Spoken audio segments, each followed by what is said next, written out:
Hey guys, how's it going? It's Al. Week 2 on DraftKings is here. I'm going to talk to you about some DFS NFL lineups. And what we're going to do is I sit here every Friday and I take questions for like 45 minutes or an hour. As long as they have questions, I will sit here and take them up to about an hour on Twitch. So if you're watching this on YouTube, thank you for showing up once again. Drop a like on this video. I'm going to ask big.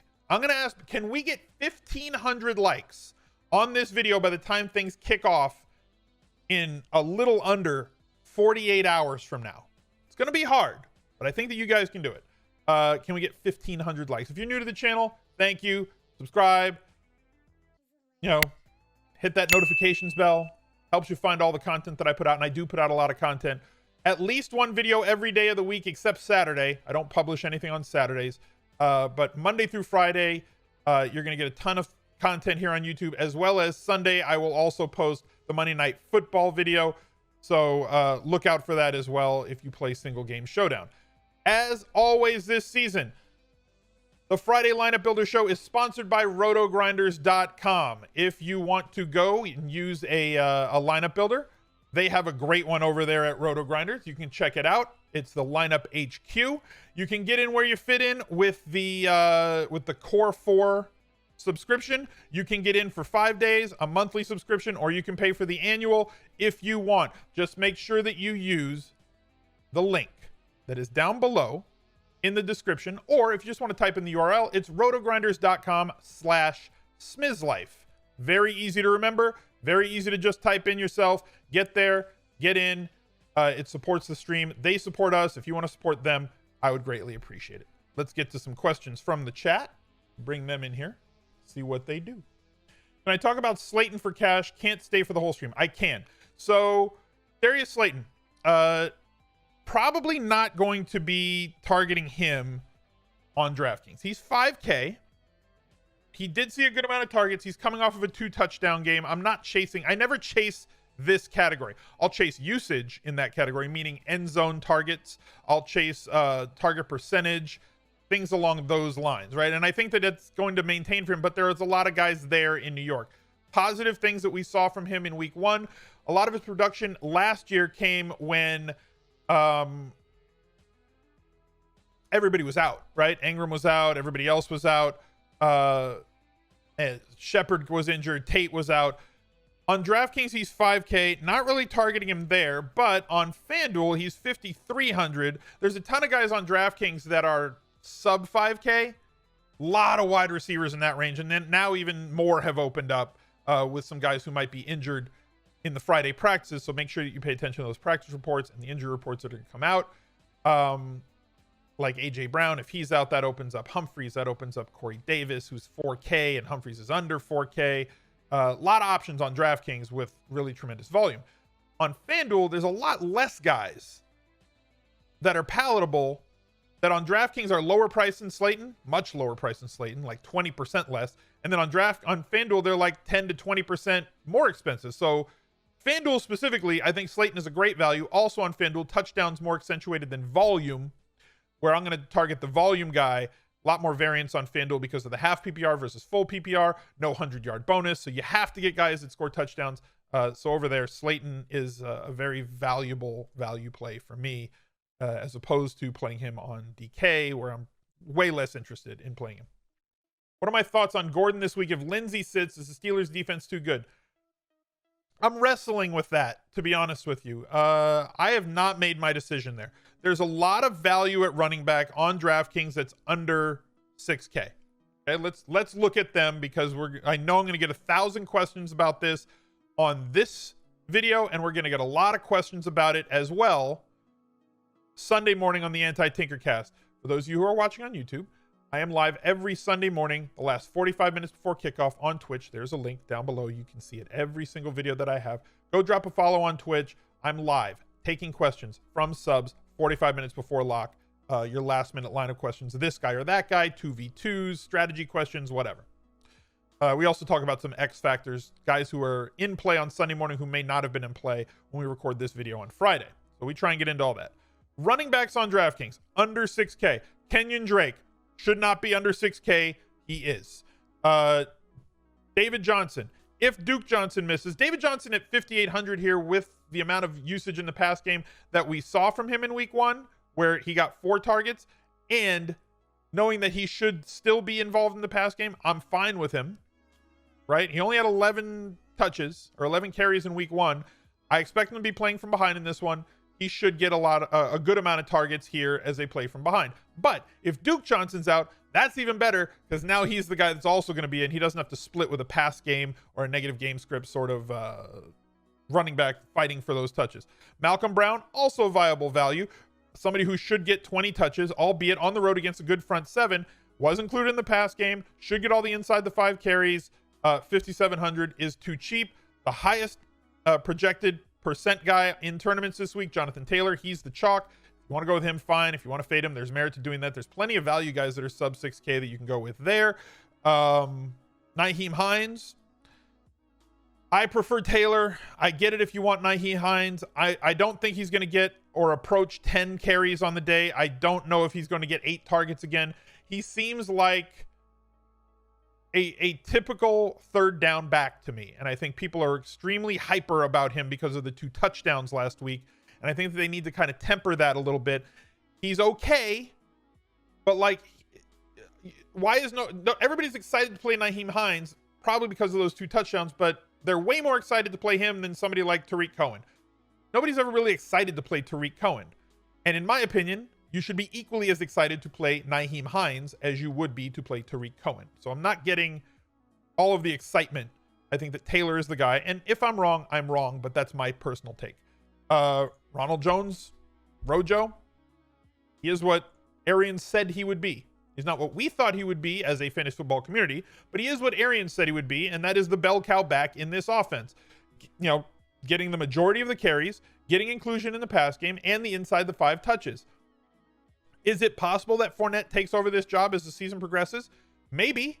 There's definitely a non-0% chance that happens. There's also a non-0% chance that their usage stays the exact same as it was in week 1 throughout the season, and they got a matchup with Carolina, who's allowed multiple touchdowns to opposing running backs for like 7 straight games. And he's going to come in with a much lower percent than both Drake and definitely lower than JT. So there's a lot of value plays here. Now we get to Melvin Gordon. If no Lindsey, then Melvin Gordon is the only guy. His usage will be great, right? It's going to be in the 20 touch range with some of those coming through the air. But Pittsburgh's really, really, really good. And the game's in Pittsburgh. And Pittsburgh's favored. To me, there's enough value. Like, I get it if you're saying, I want to play him because he's going to have a low percent number. I want to play him because I'm going to pivot off of the higher, clicked guys. I want to get somebody that people aren't thinking about. I kind of feel like his percent's going to be higher than it should be based on everything that we're talking about here. They should be playing from behind against a really stout defense on the road.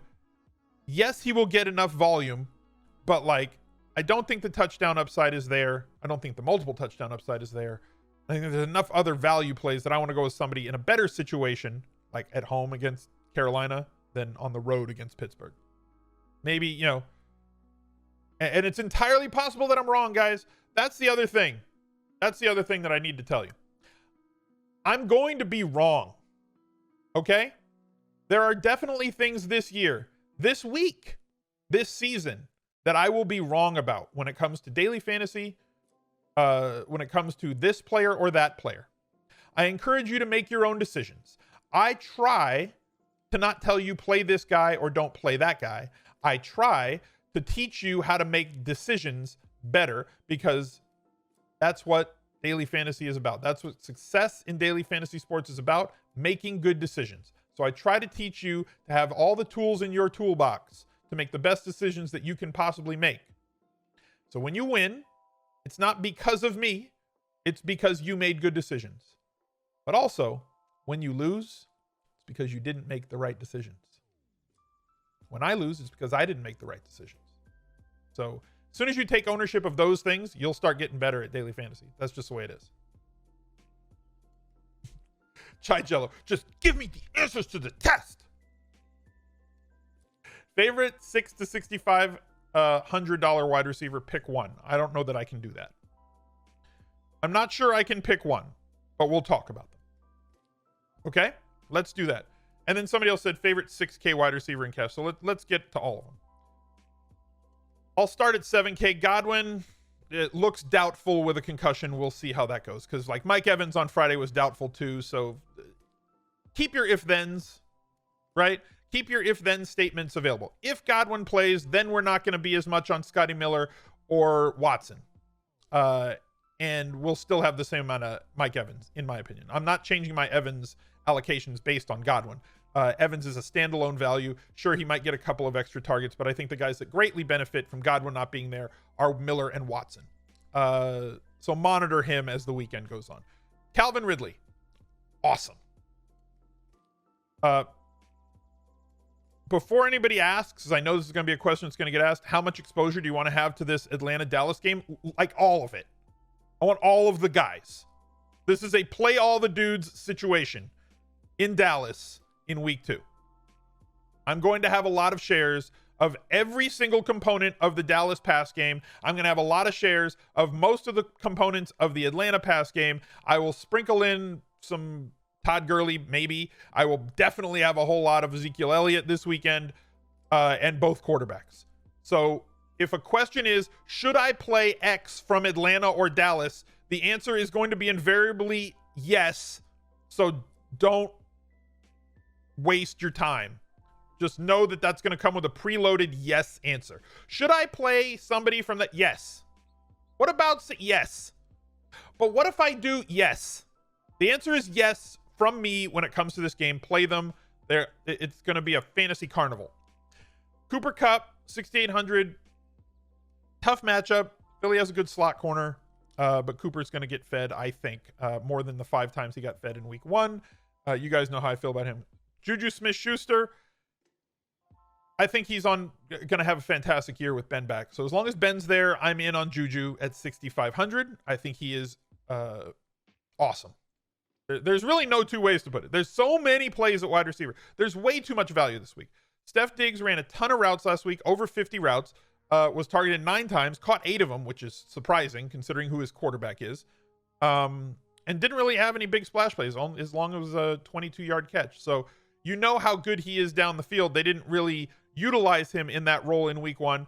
And against Miami, who is extremely vulnerable against opposing passing games, I think that Steph Diggs is going to have a lower percentage than he should in tournaments, though he is not a cash game play for me this week. Robert Woods, same idea. Mike Evans, fantastic tournament play. I believe that he's cash game viable. I know that people don't agree with me on that. I'm fine. I'm just telling you, he is a player that you can put into a cash game with or without Godwin because of the matchup with Carolina. And this is a very great buy low spot considering he's coming off the matchup last week, which is one that he has struggled in for the last 6 times that they have faced New Orleans, and he has squared off against Lattimore, and he was a little dinged up last week. Great bounce back spot for Mike Evans. Great buy low spot. If you look at Amari Cooper's games where he's played in Jerryville, in the Jared Dome, they've been spectacular. He's coming off of a game last week where he got 14 targets. He should see somewhere between 8 and 12 targets again this week. If they're low A dot targets, if they're deep A dot targets, whatever. He is a great receiver. Although he is up and down, he does have a lot of fluctuation. Historically, the advice for playing Amari Cooper has always been, if everybody is on Amari Cooper that week, fade Amari Cooper. If nobody's going to play Amari Cooper that week, that's when you should play Amari Cooper. So that's the narrative funny way to look at it. I want to play Amari Cooper in situations where he's at home with high team totals. I wrote something up in Best Buys this week, the last X amount. I wish I had the stat right off the top of my head, and I don't want to stop and look it up in the middle of this broadcast, but Dallas games the last year, since the beginning of last year, their home games have basically had an average point scored of 53.5 or 54 points per home game. When you add up both teams, the total, those are great opportunities for Amari Cooper. And in those games, he has done very well. Good floor, exceptionally high ceiling. The loss of Blake Jarwin last year with Witten and Jarwin there, they targeted their tight ends 22% of the time. I don't think that Schultz is going to be a guy that's going to get a ton of targets. which means that more usage is going to be sprinkled onto Amari Cooper, Gallup, CeeDee Lamb, and the running backs, both Pollard and Ezekiel Elliott, in the passing game, because I don't think Schultz can carry more than 8 or 9% of the market share of targets there in Dallas. So great news for everybody in that passing game. Will Fuller, great bring back play. Try saying that 10 times fast. Against Baltimore. Everybody should be playing from behind against Baltimore. If Houston is winning this game, Will Fuller has probably done some really good things against the tough matchup against those Baltimore corners. If they are getting crushed in this game, just like they were getting in week 1 against Kansas City, Will Fuller should get 8 to 12 targets in that game, and we see how many he caught and how many yards he has. Will Fuller is no longer a all or nothing tournament boomer bust play. Will Fuller is now a tournament winning play, just like he always has been, potential tournament winning play, but now comes along with a higher floor with Nook Hopkins shipped off to Arizona. We get a higher target floor from him on a week in, week out basis, still maintain that deep splash, that big splash play, and multiple touchdown upside from him. Marquise Brown, tough matchup for the cornerback. Don't care when it comes to Marquise Brown. Again, not as high a floor of targets as Will Fuller has, but elevated from where they were last year, where 3 or 4 targets were a reasonable thing week in, week out. I think that somewhere between 6 and 8 targets is going to be a reasonable thing for Marquise Brown week in, week out. Easy to pair in tournament lineups with Lamar Jackson as well. AJ Brown might miss this week. And then you have a couple of guys down here. John Brown, who had 10 targets last week, now facing Miami against for Buffalo. You want to go with him, fine. DJ Chark should be trailing in this game. Should get more than the 3 targets that he got last week as well. That's all the plays. There's a ton of them between 6K and 7K at wide receiver on DraftKings. I hope that helped somebody, but those are my thoughts of where we are. Miles Boykin for GPPs? Sure. Just know that you're going to have to get it on limited usage, right? I don't think we're going to see 8 target games for Miles Boykin. He's going to have to get there on like 4 targets. But again, he's a guy that can get there on deep throws. And deep throws are 100% a part of what they do in Baltimore. Can I advise if I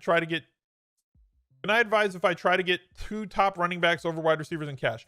Very simply, my cash game philosophy is to try to load up and see if we can get 70 touches from our 3 running backs, 2 running backs, 1 flex, with 70 plus touches. I want to try to get, let's say, a minimum of 24 targets from my 3 wide receivers, and then plug in the rest of the things. I think you can totally do that. AJ Brown is that news? Is that like a Shefty tweet? 100% out? Definitely out? Okay, good. I thought he was doubtful. So if he's out, fine. Again, exactly what we needed, right? More cheap wide receiver value on this slate. Guys, you can fit anything you want. This is one week where you can 100% fit anything that you want on DraftKings. You could probably do the same on FanDuel, because like when we were doing the first looks, if you have not checked out the first look on FanDuel or the first look on DraftKings that we did on this channel on Monday and Tuesday, FanDuel was like 5K more lenient than DraftKings on Monday. Right? So like you could build a lineup on FanDuel that would be 5K over the cap on DraftKings. I already talked about all the cheap running backs, right? Now let's look at the cheap wide receivers.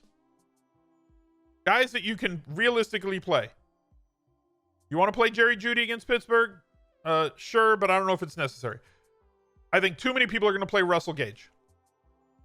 Again, this is a spot where I can be wrong, but I'm taking a stand here. If I'm wrong, fine, don't at me. All right? We all know it, that I've taken this stand. If it's wrong, you said that Russell Gage was going to get 12 targets and he got another game, he had a good game. I don't care. You have to take a stand somewhere. To me, Russell Gage is a 10%, maybe 11% target guy when it comes down to it. Last week, he got like 20%. That's not going to be a thing moving forward, right? So if he gets what I think he should get, which is like 6 targets a week, then 4,800 is way too much, considering all the other plays that are lower priced. Preston Williams, You want to gamble on him? Fine. Curtis Samuel, 9 targets last week. Going up against Tampa Bay. They are a reverse funnel defense, the inverted turtle, however you want to call it.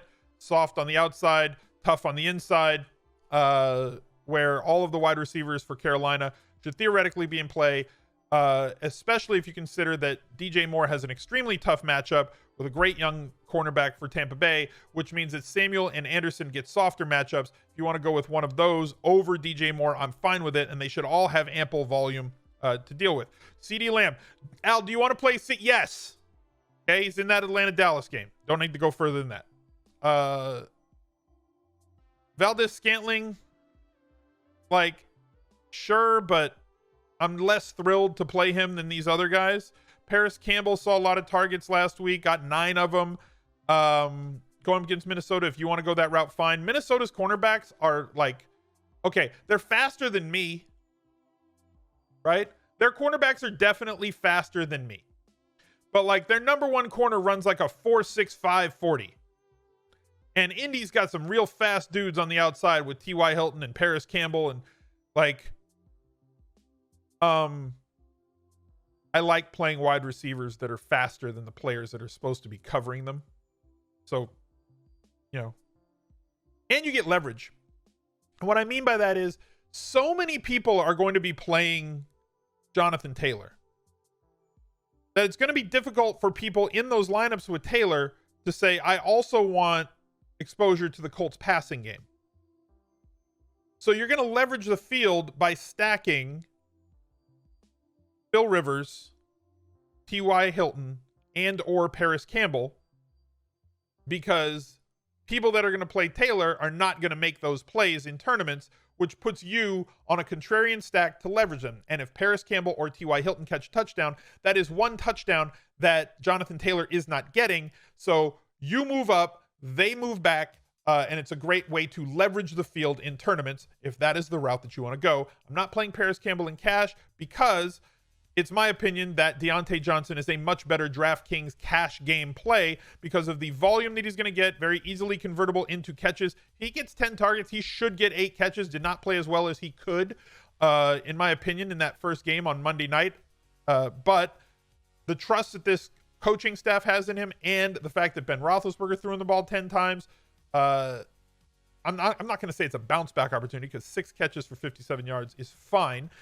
He's just too cheap. This should be like a $5,300 to $5,600 player, and he's $4,500 and opens up a whole lot. Somebody else that I think is too cheap for cash, Christian Kirk, and here's why. He was fed to the dogs last week. He caught Richard Sherman on the outside, and he's been shutting down everybody for his entire career, especially last year, one of the top-rated PFF corners in the league. And they just said, okay, Kirk's over here.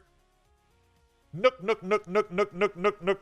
We're just going to feed him 17 or 16 times on the other side. We're not going to feed Christian Kirk on this side. They did take deep shots at Christian Kirk as he ended up with 27 less air yards on 12 less targets than DeAndre Hopkins got on the other side of the ball. So Christian Kirk is in a great buy low spot for cash or tournaments for me. I think that the better cash game play is Mike Williams at 4,200.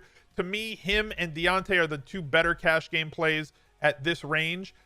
Teams play from behind about 70% of the time. The last 2 years when they're playing against Kansas City, teams when playing from behind by 7 points or more throw the ball 70% of the time in the NFL. Kansas City favored by 8.5 points. So do the math, right? They should be throwing a ton in this game. They definitely take deep shots to Mike Williams. He's 100% a target if they get inside the red zone. Kansas City allows more trips to the red zone than anybody else in the league the last 2 years. There's opportunity here on volume alone for Mike Williams to pay this price point off, right? He needs 12.5 points. He had a bad game from an efficiency standpoint in week 1 with 4 catches on 9 targets and still almost got to that point. But he also has big splash upside if they can connect on a pass. He also has touchdown upside when they get close inside the 5, inside the 10 on end zone targets. So good floor for the price, 20 to 25 point ceiling for the price. I think that he makes for a great cash game and tournament play. Then we get into some other plays that, like Scotty Miller is an if-then statement that we mentioned before. Miles Boykin, more of a tournament-only play. Corey Davis at 4K with the 8 targets that he got with A.J. Brown in the lineup on Monday night. Should probably see a bunch of targets again in this game up against Jacksonville, who's not exceptionally great on defense. And can score, right? Jacksonville is a lot of things.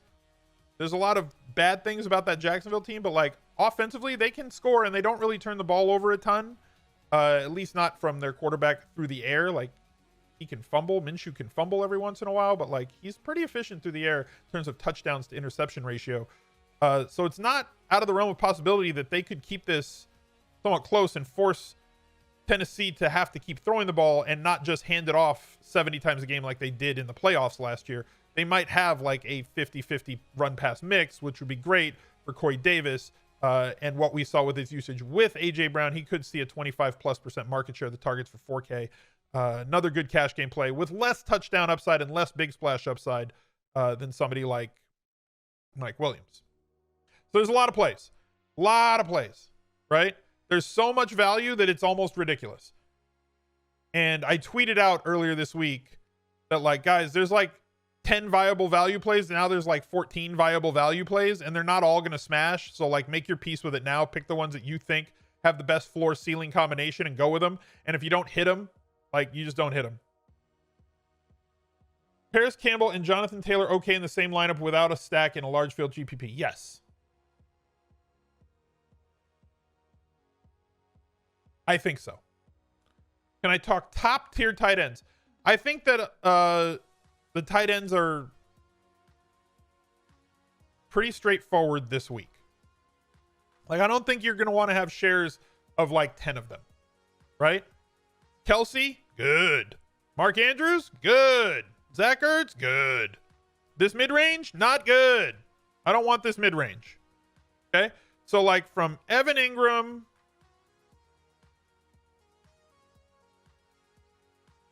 I mean, Hurst, I'll play Hurst because he's in that game, right? Like, these guys could all do fine, but like, they're in no man's land based on roster construction. I think that all of them are going to have less than 10% in tournament, right? From Ingram, Hawkinson, Henry, Goddard, Higbee, Hurst. Well, Jarwin will have less than 10% for sure. Lock that in. Less than 10% owned on Jarwin. Fant, Ebron. These guys will all have less than 10%. This whole chunk right here is going to have less than 10% in tournaments. Now, then we get down into this range. Jonnu Smith, without A.J. Brown, should see more targets, or should see at least consistent targets, 7 targets, definitely in play, 4,200. Think he's fine. O.J. Howard was encouraged by his usage in week 1 and the end zone targets that he got. I think at this point in their careers, okay, I think Rob Gronkowski is arguably the greatest tight end of all time. In 2020, I prefer O.J. Howard to Rob Gronkowski based on volume. I think that's fair. If you disagree with me, let me know. Moving down the list, don't really like Graham, Schultz. You know how I feel about him. I just don't think that he's a great pass-catching tight end. He could luck box his way into a touchdown this week, but like, I'm not looking to luck box anything this week because we can play pretty much anything we want. Jesus Christ! I don't usually call things out on the YouTube videos, but See Me Fly, thank you very much for the 25 gifted subs, dude. That's insane. It's the second day in a row that you've done that. Smiz Champs in the chat. Appreciate you. That's outstanding. Thanks, dude. I really appreciate you gifting all those subs, helping out people into the community. If you're sub to Twitch, you get access in the Discord to the subs only channels where the conversation basically goes on 24 hours a day with all the great members that we have in this community. So make sure if you got gifted a sub to thank See Me Fly and get into the Discord where you can take part in the conversation when I'm not streaming or live on YouTube. So then we get down into the cheaper guys. Logan Thomas is still too cheap. He ran 77% of routes. You've heard me say it enough times. Somebody asked in chat while I was doing this breakdown of the tight ends, am I still on Logan Thomas? Yes. Enough has been said. Chris Herndon, I am more on Chris Herndon now than I was before. Again, San Francisco, not typically a team that I play tight ends against. This Jets team is very bad. but Chris Herndon should see 6 to 10 targets this week. Crowder is out, so his market share now has to go to guys like Perriman, who's too cheap with his usage that he's going to get. Le'Veon Bell is out. Frank Gore is going to be starting at running back. Kalen Ballage is the backup. Neither of those guys are ones that you want to throw the ball a ton to out of the backfield. They're like Le'Veon Bell should be getting 6 to 8 targets a game on this team when he's healthy, regardless of Adam Gase or whatever else people want to say. That's just what he is as a player. You have to get him involved in the passing game. You don't have to get Frank Gore, and you don't want to get Kalen Ballage involved in your passing game, which means that all of the usage in the passing game has to go to the tight ends and wide receivers. And now the highest volume guy in the wide receivers is out. So Chris Herndon could very reasonably and realistically get 6 to 10 targets this week, no matter how much the Jets suck, or no matter how good this San Francisco defense is. His floor is like 7-8 points. Profit on his salary is 10. You know, he's also not the player that you see from these stats. He's not a low ADOT sort of target at tight end. He sees more targets that are 20 plus yards than most other tight ends see.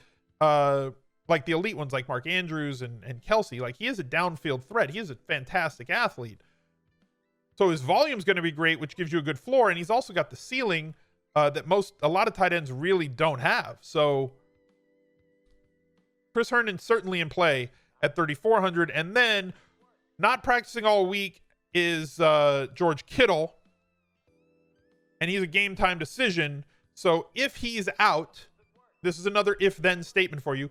If Kittle is out, Jordan Reed is in play at 2,600. Okay? It's that simple. That's all I feel that I need to say about that. It's that easy. 2,600, you don't need all that much to pay it off. And if you're like, okay, on Herndon, I can't get exactly the guys that I want, but Kittle is out and Reed is available and I can get the guys that I want, then you can pivot to Reed and then upgrade that one other position to get to that really, really high upside play that you want to get. Because just like last week where you had to be on Jacobs and Adams and Ridley, you know, if you need to get up to those type of guys who have that floor ceiling combo, that 30, 40 point ceiling, none of these tight ends in the value range, I think, have that. So if you can get from one of them, if using one of them gets you to that other high ceiling guy, running back or wide receiver, take that. How old will Reed be if Kittle is out? Not super high. Like no more than 12, 15%. AJ Green ruled out. Yes. I've seen that in chat like 12 times when I was on the other screen. So yes, he's out. Gallup, Deontay Johnson. Let's save those for Sunday morning. It's too early for 1v1s and 2v2s, right? It's Friday. We do all those on the Anti-Tinkercast. I'm not against it. Like right now, I'd probably be on Gallup and Deontay. But again, there's context. Is it cash game? Is it tournament? Is it 3max? Is it mass multi-entry? What are you pairing them with? Like there's a lot. Like for cash, the first one. But again, let's save the 1v1 and 2v2s for Sunday morning, and let's try to stay conceptual and like 30,000 feet for this stream, because we're trying to work on building all of our lineups, and we need that 30,000 foot view to really see everything, right? I don't want to look at one tile. I want to try and see the whole mosaic. Are double stacks with a bring back a good strategy on FD in large field MME? Yes, they're good on any large field MME tournament. But you're way more touchdown dependent on FD than you are on DK. Like you can get 25 points on DK without a touchdown. Way more likely than doing that on FD. Guys, thank you for all the gifted subs. You're awesome. Favorite Raven stack for tournament? I mean, Raven stacks? Here, you want to see my entire Raven stack? Like you guys know about building rules and lineup builders and everything else, right? Like it's pretty simple. I gotta find the Ravens here. Where is Baltimore? There it is. Okay, you ready? Here, I'm gonna show you how to build. I'm gonna show you how to build Ravens groups. Lamar Jackson as your key player in that group. At least one.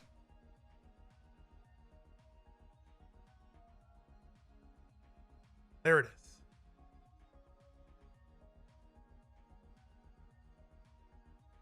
Voila. Do that. And then make sure you have like 10% Jackson minimum.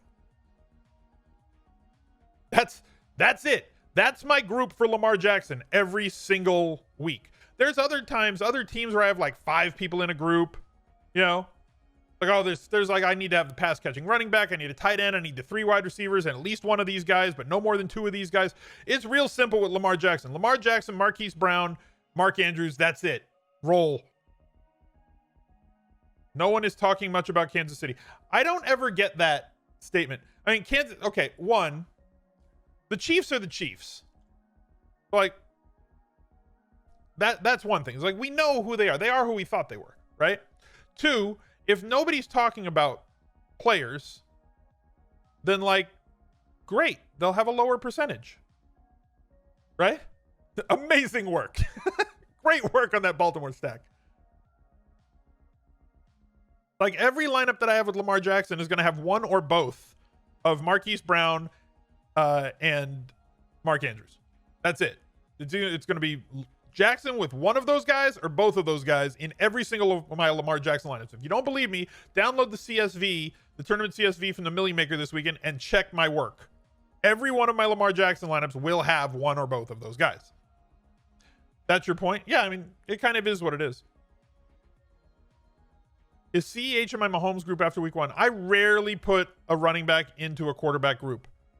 I will put running backs into bring back groups, you know, but like, let's talk about that from a Dallas perspective, right? Let's talk about that from a Dallas perspective. So if I'm building groups, we're now talking lineup builders here, right? So if I'm going to build a Dak Prescott group, I am then, and I want to do this in like the RotoGrinders lineup builder, but I also don't want to show their projections. It's like, it's behind the paywall, and it's like, I'm torn. I mean, I could do it in their thing there, right? Their lineup builder, if you guys want that. So then I'm going to use at least one, or use between one. I'm going to set the rules to between 1 and 2 of these 3 guys, right? And then obviously I'm going to get a lot of Ezekiel Elliott just based on how I feel about Ezekiel Elliott this week. So I don't need to force him into Dak Prescott lineups. He's going to end up in some of them, right? I don't feel like I need to force the lineup builder to choose between Ezekiel Elliott, because 2 reasons. I think Ezekiel Elliott is going to catch balls because it's just his job on the team. He's going to get 4 to 6 targets pretty much every week. I don't think Pollard gets enough usage. Maybe that changes moving forward, right? Pollard isn't even at like Tariq Cohen level usage. So I'm not using him in a stack either. Again, that might change moving forward with Jarwin out. So they may have to do some different things and get him more on the field and lined up in the slot or at an H-back formation with Zeke still on the field, where you might see Pollard-Zeke lineups on the field at the same time, where that wasn't a thing that they did in the past. But maybe they have to do that now. We'll see what they do. And you know that they have a coach that did that in Green Bay as well, with running backs and playing 2 of the running backs at the same time. So it's not against the possibility that happens, but that's not where I'm going. So I'm going to get Elliott in Dak Prescott lineups. I'm not going to tell the lineup builder that if Dak Prescott is in the lineup to not play Ezekiel Elliott. So it's just going to put him where he's optimal, right? So that kind of is what it is. You know? I need to stop him from being randomly placed in Dak plus 2 wide receiver lineups. You can definitely set that rule. Kaiser Soze 99 asset. So like, you can make a separate group that says if a lineup has 2 of these guys, then disallow Zeke, if that's what you want to do, right? Any lineup with Cooper and Gallup, any lineup with Cooper and Lamb, any lineup with Gallup and Lamb, then you make that group that says don't put Zeke in that lineup. But like on DraftKings, they can all get there, right? If the Cowboys score 30 points and Elliott has 100 yards, 4 catches, 1 touchdown, right? It's unlikely that he's just going to have 100 yards in that scenario from scrimmage. He will probably have 130 yards from scrimmage and maybe get the bonus. So 100 yards is 10 points. 30 yards receiving is 3 more points. 100-yard bonus is 3 points. That's 16. If he scores a touchdown, that's 22, right? The catches, which we haven't included, that's 26 points. Gallup missed a 50-yard catch. That would have put him at the 100-yard bonus with 4 catches. So that's 100 plus, that's 10 plus 3 plus 4, right? It's entirely possible that all 3 of those guys can go off. And if you're playing that in a Dak stack, if that lineup is going to win, Dak's going to have 3 touchdowns on the day, right? And if they score 30 plus points, that's probably 4 touchdowns scored unless they have 3-4 field goals. So if you think that that's a game kind of like Minnesota Green Bay last week that scored like 60, that one scored 70 plus points. But if you think there's 60 plus points incoming from this game, it can most certainly support 3 position players from the same team. You just kind of have to think about each game independently. So like in the matrix of things, if you incorporate every game, it's very unlikely for 3 players, 2 wide receivers or 2 pass catchers and a running back to hit those ceilings. But like, what if you isolate to games where there are 60 plus points scored by both teams, right? Not 60 points by one team. If you isolate by that, then yeah, there's a much greater chance. What's the max percent of a single player you like to have? That is kind of salt to taste, right? So my percentage may be different from your percentage. My total amount of players used in my player pool over 150 lineups might differ from your total amount of players used over your 150 lineups. That's going to be personal to a player, right? And I don't mean like I'm not willing to share that with you, but it varies from week to week. In football, because of the injury status and the injury nature of every player is 1 play away from being completely done for the day, concussions especially making that go through the roof a few years ago with, you know, having to go to the sideline and get a concussion test. If you're concussed, you can't come back in. They just take your helmet away from you. I probably cap at like 50-55%. Some weeks, if somebody is such a absurd, obscene value, I'll push that up to like 70 or 75% for that individual player. But like typically I probably don't have more than 45% of any player on a given week. But again, that can change. Do I like Benny Snell this week? I don't. Not if Cooper, not if what's his name? James Conner, not if he's available. There's enough value that you don't have to stuff it. Like last week with Antonio Gibson and Boston Scott realistically being the only 2 sub 5,500 running backs on the slate, and we needed to find value, and there was really no great wide receiver values either. You kind of needed to play them. This week, there's the value tsunami. There's value everywhere. So I don't need to play part-time players. I can get enough volume from a value play. I can realistically get 7 or 8 targets from 5, 6, maybe 7 wide receivers that are less than 5,000 on DraftKings this week.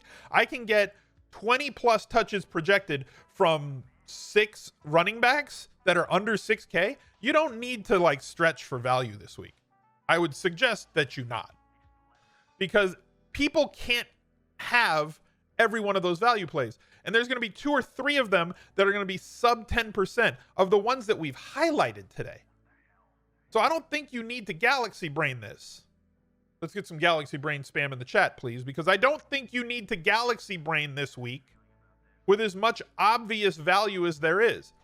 You know, like you don't need to be the guy who's like, yeah, but if I play this other guy who's not listed as one of these top values, I could probably get him at like 0.2%. And there's probably a 0.4% chance that this guy gets 17 points and nobody's going to be on him. You don't need to do that. And I'm not making fun of you. Look, if Connor is out, Snell is one of the top values in the slate.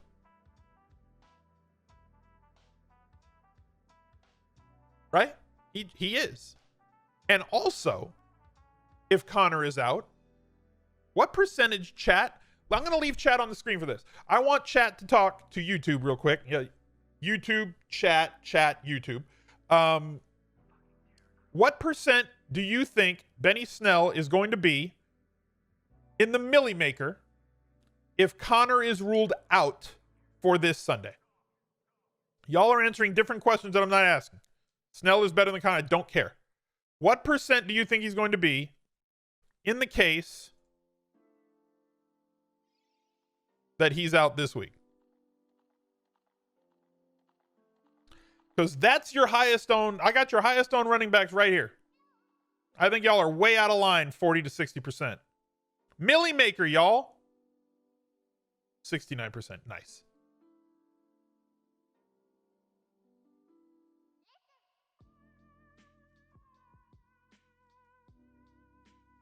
Y'all are starting to get up now, because like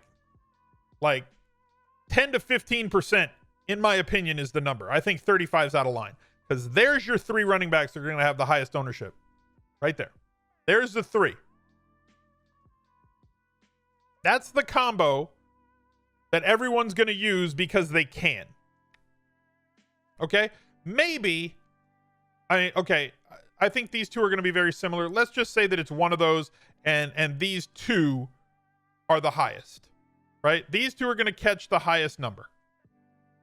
Bing, bing. Okay? Let's say that these two are fine.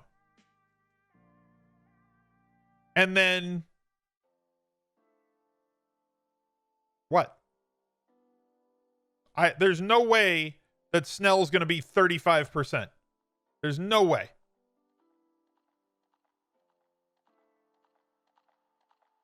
I think people can get to that, Keto. I agree with you, right? I think that people can get to that combination of going like Adams, Hopkins, and then 2 to 3 value plays at running back. But because there's so many of them, it's going to hold down the percentage on a lot of them. Right? So it's not going to be as high as you think. I think CMC is sub 20% this week. Higher than 10, less than 20. Might have to play CMC for 10K to pivot. Against the Bucks on the road in this economy?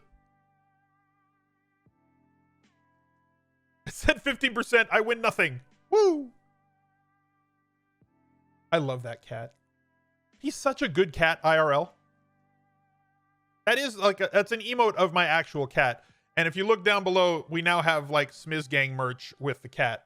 Mostly because I didn't think anybody wanted to buy merch with my face on it. You know, like my little the Smiz coin face. So there's a lot of Mojito merch that's available to you guys if you want any of that merch. And thank you to those of you who have bought it. There's been a few of you, so appreciate the merch purchases. You have a lot of running back value even if Snell plays. I agree. Well, I mean, Snell's gonna play. If Connor plays, if Connor doesn't play, there's an overwhelming amount of value plays. There's an overwhelming amount. Kamara 8, Tampa Bay up. Sure.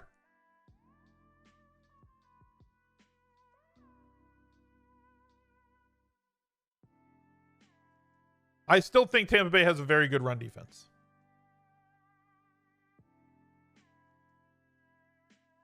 And look, CMC's fine. I'm not like saying you can't play CMC. It's just like, why do I need to spend that much more money to get to CMC? Like, the pricing on the running backs right now is absurd as they're trying to hold down the ownership on CMC.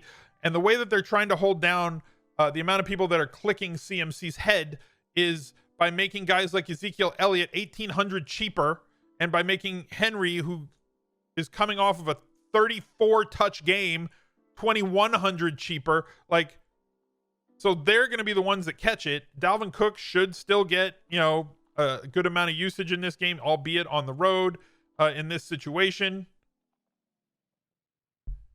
Kings, thank you very much for the 12. My question for week 2 is, now that your Browns won, my Browns, do I consider them a heavy favorite to win the conference? Kings always trolling. Kings stays trolling. I'm not a Browns fan. In fact, if anything, right now I'm a Bengals fan because they went for it multiple times on 4th down last night. That was encouraging. I like that. Is Mike Williams in play for cash? 100% yes. Campbell versus TY with Doyle out. We went over them already, but yes. Both. And they make fantastic leverage plays over JT percentage. I'm having a great day, Kings. Hope you're having a good day, dude. If you're streaming today, have a great stream. Pew pew all the people. Bell's in play this week? Not for me. We don't have to overthink this week, guys. Everything is right there in front of you. We really don't need to overthink this. There is value at running back. There is value at wide receiver. There is value at tight end. You can play whichever one of the studs that you want. And it's going to matter the combination of the high dollar players that you play. And I really, really think that correlation is going to matter this week as well, as it does every week. We saw the Millionaire Maker in week 1. Everything that we talk about had Aaron Rodgers, 2 receivers from Green Bay, brought it back with a receiver on Minnesota, had a secondary stack in that lineup as well. Secondary stack meaning a running back, a wide receiver, or tight end from 2 opposing teams that you also expect to kind of shoot out. The blueprint is there for you to win. We talk about it basically on every single stream. You just got to hit it. And this week you can have whatever combination of players that you want, essentially, because there's enough value at every position to make it happen. It's also a great week to practice that cash game philosophy that I was talking about in head-to-heads, double-ups, triple-ups, 50-50s, of trying to project out 70 touches from the 2 running backs and your flex spot. I'm assuming you're going to be using a running back and flex because you should in your 50-50s, double-ups, cash games, head-to-heads, whatever. And then trying to get 8+ targets from every one of your wide receivers, or let's just say 24 minimum targets total from your 3 wideouts, and then get tight ends that are involved in the passing game that should theoretically pay off. The line is going to be extremely high this week. The cash game line, usually on most weeks, I say that if you score 150, you should make a profit on DraftKings. And that's been true over the years. This week is projecting out to be a massive anomaly where you may need 180 to cash. Because the softer the salaries get, right? The more studs you can fit who have higher floors and high ceilings, and the higher the cash line goes. And if the high percentage, low dollar plays they go off, they score 20 plus DraftKings points for 3 to 4K or under 5K, the cash game also goes up. If 50% of the field has Jonathan Taylor in cash games and Jonathan Taylor goes off for 25 DraftKings points for 5,700, the cash line just moved up 10 points. So cashing in tournaments, it's not going to be harder this week because the entire field is going to be higher. It's still going to pay out the same percentage, right? Still going to pay out the top 20% in tournaments, still going to pay out top 50% in cash games. You're just going to have to score higher. But everybody should be scoring higher this week. So I use running back and flex majority of the time. In cash, yes. In tournaments, no. I mean, I don't know, maybe.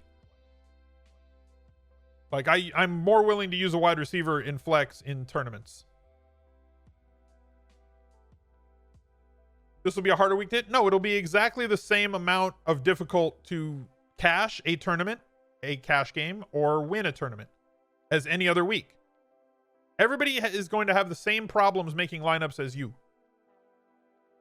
Right? The same amount of people are going to cash. It is no more difficult this week to cash a tournament than it is in any other week. It's equally difficult. Just the cash line is going to be higher because the salaries are ridiculously softer than they were in week 1. You might need 320 to win the Millionaire Maker this week. What are my thoughts on Arizona defense? They're fine. There's so much variance in defense. You know, the way that you win with a defense, you need to forget everything that if you're a new player, let me just say, because experienced players understand this already. If you're a new player, you need to understand that defensive success in fantasy is way less correlated with how many points a team gives up than it is to how many times the opposing team drops back to pass. Okay? So there's way more correlation to the speed that a team plays at, and there's way more correlation to the amount of passing downs that defense will face. The Kansas City Chiefs the last 2 years have been one of the best fantasy defenses in the league. In real life, they're not good or have not been good. They give up a ton of points. They give up a boatload of yards. They give up a great amount of touchdowns. They're inefficient defending inside the red zone. But teams are trailing 70% of the time against them, and so they're forced to throw, which means more opportunities for sacks. Sacks turn into strip fumbles. Dropbacks to pass turn into interceptions. All of those things have a higher tendency to turn into touchdowns for the defense. And everybody scores about the same amount on special teams. So, yeah.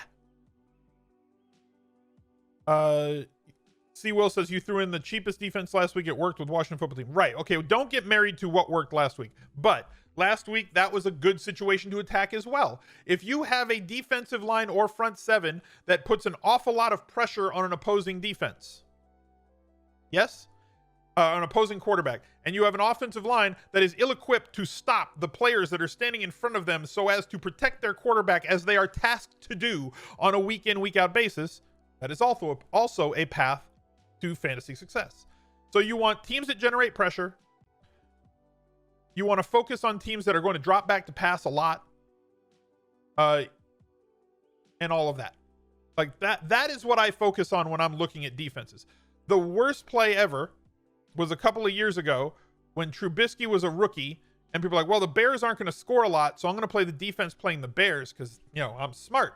The Bears dropped back like 10 to 12 times a game. You had no upside. You were praying for like the running backs to fumble. You were like, well, they might only score 12 points. So what? You have no shot at a 30-point week from that defense that's playing against a team that's only going to drop back 10 times. Right?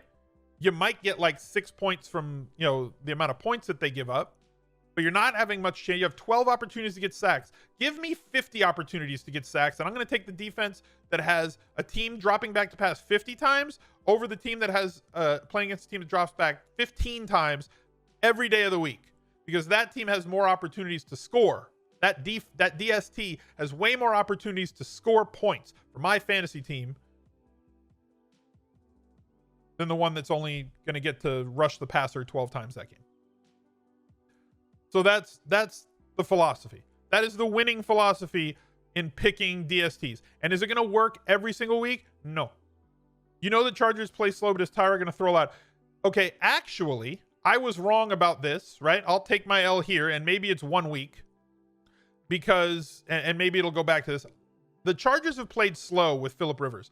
It was my opinion that with Tyrod Taylor, they would play even slower. They did not. They played 14% faster from a pace perspective in week 1 than they did all of last year. So if that continues against normal opponents like the Bengals, and that was not a highly offensive game, they were not trailing, they were not forced to play fast. They just played 14% faster than they did last year. Now they're playing against Kansas City, who is going to force you to play faster. You must put up 30 points if you're going to have a chance to beat Kansas City. You have to go into a game saying we need 30. So you got to speed up. You got to take some more chances. You got to throw on early downs. You got to go for it on 4th down. You can't settle field goals, all those sorts of things. So Chargers offense, I like them for tournaments. I really do. I like Mike Williams for cash. I like all the other pieces for tournaments. Yeah, Rivers spends a lot. Yeah, he bleeds the clock, man. And then he only throws to running backs. He doesn't really throw the ball outside all that much. He throws to running backs and tight ends a ton, and he always has. Missed my take on Snell. Do I like John this week? I don't like either of them. I'm in a full-on holding pattern. If Connor's there, I'm not going to play either, probably. And if Connor's out, then I'll use Snell. But there's enough guys that are going to get 20 touches that you don't really need to focus on Benny Snell yet, right? You don't need to focus on Benny Snell unless Scotty Miller, if Godwin is out in cash, we got enough cash game wide receivers. I'd say he ranks well below Deontay Johnson and Mike Williams as a cash game eligible guy. Maybe not well below, but below. He's a tier below them, let's say. Minimum. So that's it, guys. Thank you all for being here. I appreciate it. Make sure you drop by the stream. Go check out the merch. Click the links. Drop a like. Subscribe. Reply to the video. Click a damn thing. And I'll see you guys next time. Bye. He's a legend.